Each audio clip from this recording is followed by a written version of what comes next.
Assalamualaikum warahmatullahi wabarakatuh.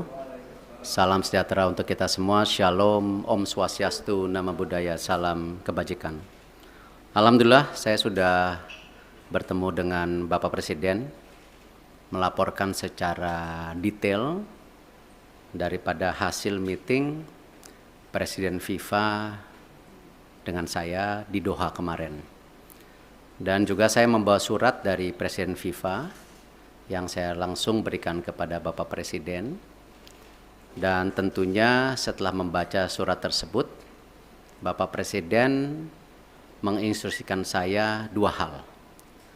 Satu, segera membuat peta biru transformasi sepak bola Indonesia yang seperti Bapak Presiden sudah sampaikan pada saat waktu itu ketika saya baru saja menjadi ketua PSSI bersama para exco yang hadir. Bapak Presiden menekankan ini harus segera selesai dan harus segera disampaikan kepada FIFA. Yang kedua, Bapak Presiden juga menginstruksikan langsung kepada saya untuk segera kembali membuka pembicaraan bersama FIFA untuk kita tetap menjadi bagian keluarga besar FIFA. Yang kita tahu FIFA sendiri itu total membersnya ada 216 dari berbagai negara, salah satunya kita. Sehingga bisa diartikan bahwa Presiden tidak mau kita terkucilkan dari peta persepak bolaan dunia. Nah, karena itu saya tentu akan berusaha keras memastikan transformasi sepak bola Indonesia ini terjadi, bukan wacana, tapi benar-benar terjadi. Dan saya juga akan bekerja keras untuk kembali bernegosiasi kepada FIFA untuk menghindari sanksi yang bisa terjadi.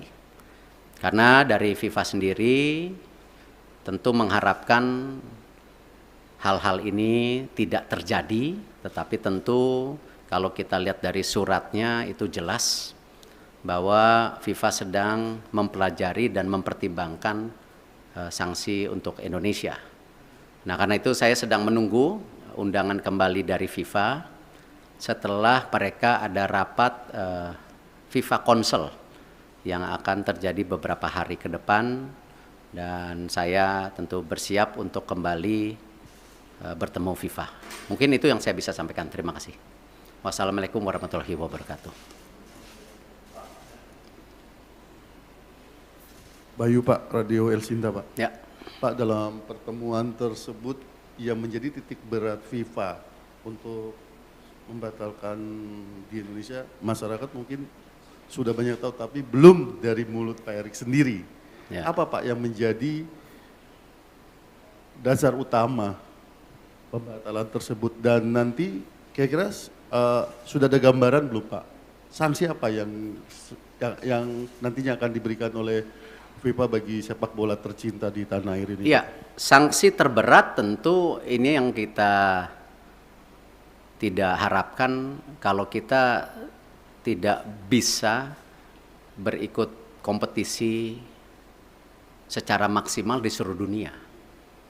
Sebagai tim nasional ataupun sebagai klub, juga ini akan menjadi sebuah kemunduran buat sepak bola Indonesia, dan itu sebenarnya sudah pernah kita terjadi di tahun 2015 waktu itu. Yang kebetulan juga saya bukan siapa-siapa saat itu, saya bukan menteri, bukan pengurus PSSI. Bapak Presiden meminta untuk saya juga bisa melobi waktu itu ke FIFA dan dicabut di tahun 2016 kalau tidak salah. Nah, tentu itu yang terberat di mana kita menjadi menyendiri. Jadi kita melakukan pertandingan, pembinaan wasit, usia muda, tetapi tidak ada tentu ke depannya ya cuman ya ibarat ya kita di Indonesia saja gitu. Dan saya rasa itu yang tidak kita harapkan, karena apalagi mata pencarian di sepak bola ini kan tidak bisa sekonyong-konyong hanya dilihat oh ini dan itu, tetapi turunannya banyak sekali yang namanya industri olahraga sepak bola itu. Yang kedua tentu ya kembali, FIFA ini kan otoritas tertinggi sepak bola di dunia. Tentu dengan segala keberatan-keberatan yang sudah ya disampaikan itu, nah tentu ya FIFA melihat ini sebuah, ya kalau dibilang sebuah intervensi, ya kan lihat kalau banyak sekali FIFA itu menghukum ketika ada intervensi government gitu, tetapi di sini juga kan bentuknya intervensi, dan di dalam tentu host kontrak sebagai negara dan host city kontrak ya yang ditanda tangan itu kita menjamin keamanan salah satunya. Nah, tentu ini yang mungkin menjadi pertimbangan FIFA juga ya. Kalau kita lihat mengenai fasilitas, saya rasa ya FIFA sudah bicara lapangan yang sebelumnya belum siap. Terima kasih pemerintah pusat benar-benar mempersiapkan lapangan itu dan sehingga bisa qualified, lolos semuanya lapangan. Nah, tentu pertimbangan-pertimbangan ini yang memang menjadi hal bagaimana FIFA. Khusus untuk sanksi tentu juga ada sanksi ringan ya seperti administrasi atau pergantian apa saya belum tahu lah. Cuman yang penting jangan yang sangat berat lah karena ini salah satu saya rasa saya nggak baca suratnya Presiden FIFA kepada Bapak Presiden, mungkin ya salah satunya Presiden FIFA mempertanyakan ini transformasi sepak bola Indonesia serius atau tidak. Makanya Presiden langsung menginstruksikan saya segera menyelesaikan peta biru sepak bola Indonesia untuk disampaikan di FIFA. Mungkin ada kaitannya dengan surat tersebut, saya nggak dapat soalnya isi suratnya gitu. Itu yang pasti.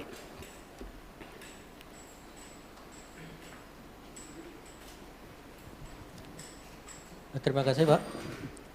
Saya Anto dari Harian Kompas Pak. Tadi selain cetak biru tadi untuk jangka pendek dan menengah, khususnya bagi talenta-talenta muda Pak, itu bagaimana Pak pemerintah memfasilitasi para pemain usia muda kita Pak? Karena kan Piala Dunia U20 itu sebenarnya panggung bagi mereka ya Pak ya untuk berkembang. Itu yang pertama. Kemudian yang terkait yang kedua tadi Pak soal Indonesia supaya tidak terkucilkan oleh FIFA. Israel kan juga anggota dari FIFA Pak. Sementara Indonesia ada rencana bidding Piala Dunia 2034 ya Pak. Itu gimana Pak kelanjutannya? Karena presidennya udah ada di sini Pak. Kalau ini tidak dibenahi sikap tegas kita terhadap memposisikan Israel itu nanti akan terulang lagi kayak ini Pak. Terima kasih Pak Erick. Ya, saya rasa hari ini kita jangan berpikir terlalu jauh dengan mimpi-mimpi 2034 ada Piala Dunia, ada Olimpiade yang kemarin juga di G20 disampaikan antara Presiden IOC Thomas Bach dan Indonesia. Saya rasa mungkin dengan berat hati ya kita bicara penyelesaian ini dulu. Karena itu sesuatu yang saya rasa belum menjadi sebuah hal yang prioritas hari ini. Gitu. Yang pasti ya tentu tadi disampaikan bahwa Presiden tadi bicara sama saya, Presiden akan juga mengundang Timnas U20 1-2 hari ini. Saya tentu ada mekanismenya dari istana yang akan melakukan itu.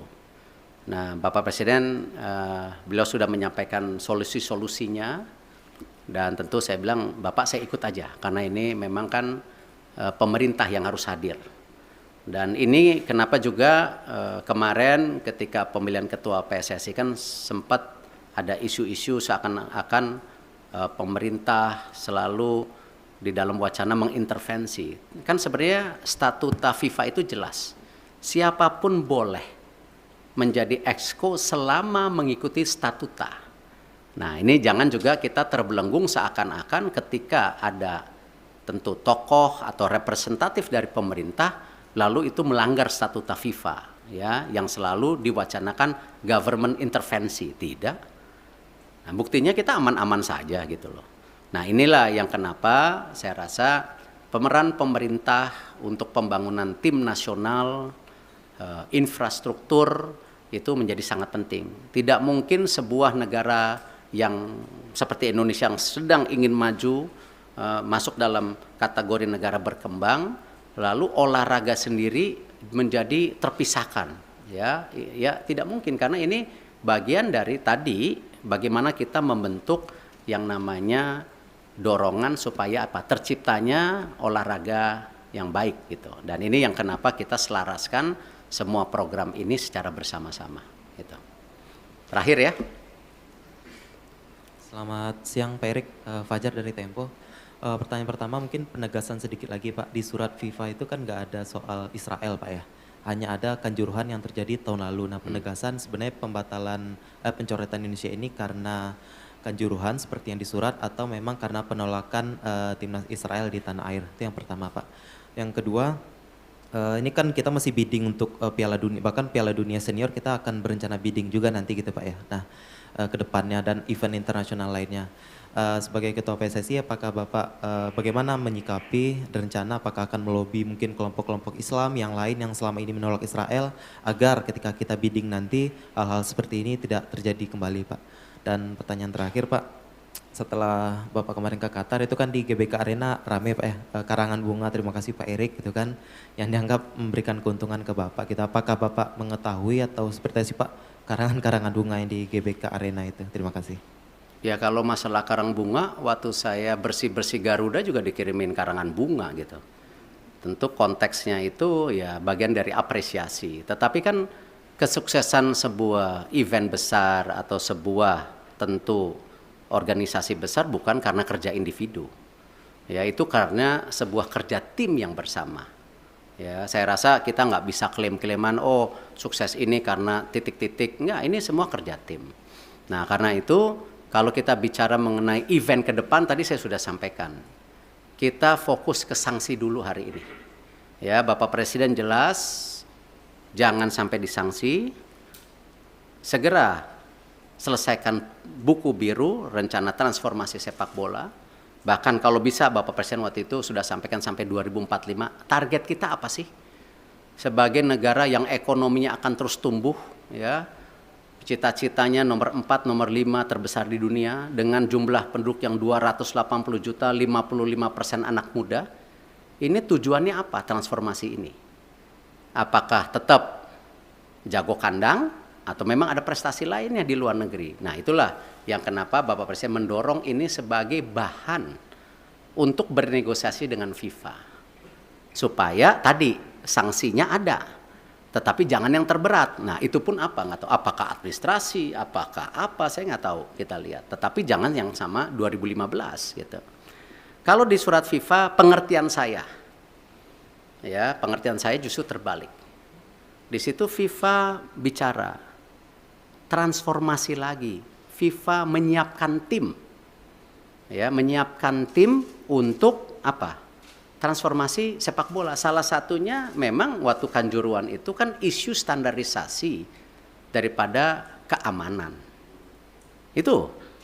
Nah karena itu saya habis ini langsung akan telepon Pak Basuki. Ya, Pak Basuki waktu itu sudah paparan dengan Bapak Presiden, sudah ada 22 stadium yang diaudit oleh Bapak Presiden, ya, oleh pemerintah, oleh Bapak Presiden itu. Nah, di situ sudah ada kondisinya yang ringan, yang berat. Nah, ini harus distandarisasikan. Nah, kenapa juga ya FIFA mengecek lapangan yang 6 dipakai ini sesuai standar atau tidak juga karena itu. Jadi memang security and safety itu menjadi penting. Ya, dan kita sebagai host country juga security dan safety menjadi penting, tidak aja dalam kegiatan event seperti liga kita. Liga-liga kita kan isunya sama nanti ke depan, bagaimana supporter bisa pulang ke rumah. Gitu. Nah, ini yang harus kita bangun security dan safety. Dan saya rasa ini menjadi hal yang sangat kita harus standarisasikan, yang namanya manajemen pertandingan, manajemen lapangan pertandingan itu harus menjadi hal-hal standar kalau memang kita mau juga menjadi transformasi. Jadi itu yang saya bisa sampaikan. Terima kasih. Wassalamualaikum warahmatullahi wabarakatuh.